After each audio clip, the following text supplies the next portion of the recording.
Hello everybody, welcome back. We've got a really cute little project today. It's great for craft fairs or to teach young people how to do a bit of turning. And you can do it out of green wood or seasoned wood. And it's a little piggy, a storage piggy. I use them for toothpicks, but I'll turn a few of them at a time, and you can use green wood or seasoned wood. A lot of times I'll just go out and cut some branches and do a partial turn on them, and then throw them in a bucket beside the fireplace and get them warmed up. So here I am starting the turn, and I mounted it between two centers, and we're just turning the front of it, the snout, as you can see here. And then we'll be drilling it out, and I plug them off with a wine cork and just measuring it out.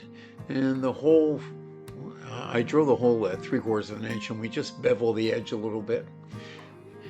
You see, so whenever I'm looking for branches or little trees, I try to get between 2 1/4 and 3 inches. And then I like to turn with them dry, but I'll do a partial turn when they're green.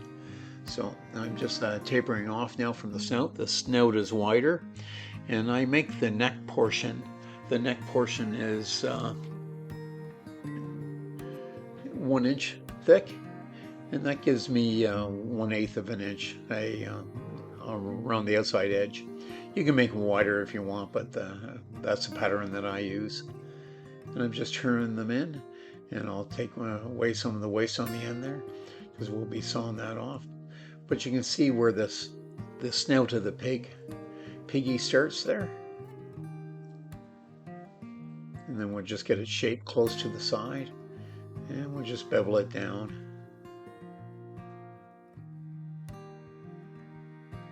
Now we'll get close to the refinement, and then we're going to remount this between centers. What I want to do is create a forehead on the pig. So what I'll do is I'll take it out and move it about 1/8 of an inch, or just enough room that I can have room for the point to go in. You can see there's only about 1/8 of an inch there, and that'll be an offset. And then I can, once that's done, then I can bevel the top of it. So in the live center there, I'm just moving it about 1/8 of an inch, and I'll just check it and start it up. And we'll just trim that down. You can see that now I can go farther down the top, and this will create that off-sided look of it. Then we'll cut that down until it's smooth.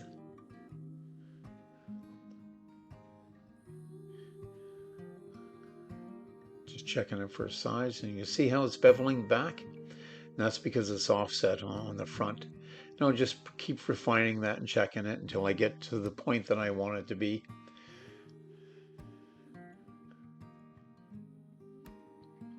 My tools are getting a little dull. I should take the time to sharpen it, but I've been doing a few of them. I usually do 10 or 12 of these at a time. I'll set up. They're nice turns, so if you're wanting to practice, you can put these between centers and just turn them out. Now I'm happy with the offset, and I'll go back to centers, and then I'll give that a sand and smooth it off a bit. And what I'll do is just use my scraper to make sure it's nice and smooth, and that gets right into the corner there, and that's the neck portion. And you don't want to get too narrow there, because you want to allow for your drill bit to go through. And mine, I bring down to 1 inch, and that gives me 1/8. Then I'll just cut them off on both ends. This is the waist.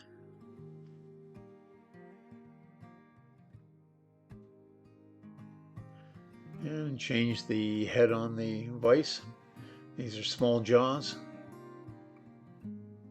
I'll just set that in, and then put it in the live center to make sure that it's center again.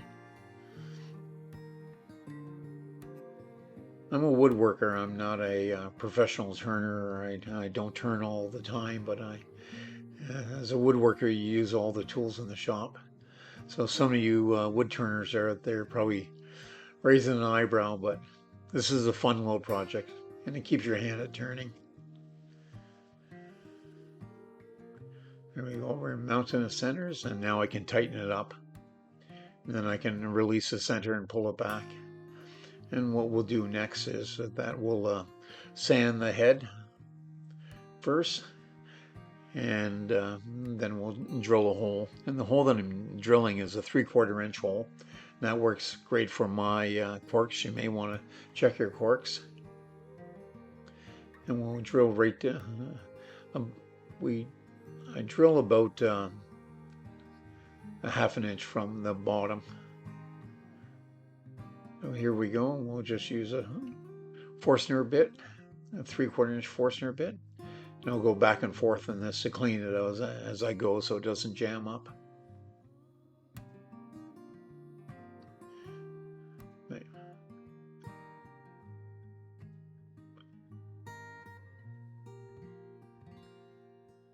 You can do this with a chisel too, or a turning tool, but I find that a bit just as easy. And now I'm just going to refine the edge. What I do is I taper the edge a bit so that the cork can find home easily. And then I'll just sand off the snout. And I don't stick my finger in here. I just mount the sandpaper onto a drill bit and then just do the edge. But you can see how it goes in, and we'll just cut that off. And we'll mount a sanding plate. This is an 80 grit. And I'll just round off the bottom. And then now what we want to do is make sure, so the opposite of the top, you want to put about a 40-degree angle on it. You can see how it sits down, and I've got the angle on a 40-degree. And now I'm just making boots for it, the barnyard boots, the yellow ones. And I like to carve them, so I'll just, I cut them out on the scroll saw. And then I'll refine them by carving them. It just gives it a nice hand look, because you don't get them all sanded and everything. It doesn't take long. The only thing is that you want to make sure that the vertical grain is going up. That's the long leg of the boot. And I'll just round them over, and I put a little heel on them. And then we mount them on toothpicks. Here I've cut out some ears, and I've drilled them right above a couple of eyeballs that I've drilled out. And these are just leather, so I just fastened them on some leather pieces and glued them in, and you can see the little piggies come into shape over there. And I'll just paint up the boots yellow and let them dry for an hour, and then I'll paint some blue on them. I believe they're called hunter boots, the yellow and blue. But and this is just a craft paint, bright yellow.